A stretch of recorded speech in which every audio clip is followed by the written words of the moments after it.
we've been discussing these protests.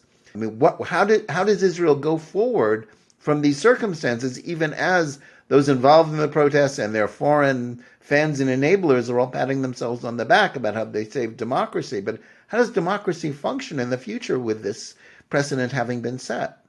We have a big problem on our hands, and the problem is that the government does not control the central institutions of the state.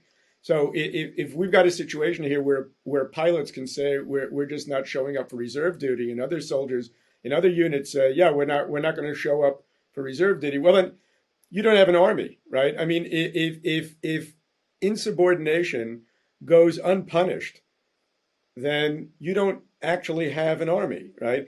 If uh, if you've got the Histadrut calling for a strike in a completely illegal way, because the Histadrut is not allowed to make political strikes. The Labor Federation, just for those who The don't know. Labor Federation, right? The unions, they actually are not allowed to do political strikes. Okay, they can, and they also have to give notice, et cetera, et cetera. What they did yesterday was they just shut down the country. The problem, of course, is that the left thinks that they've got this weapon at their disposal, right? If they don't get their way, they can always shut the country down. If the unions are completely lawless, and if the government is not controlling the army,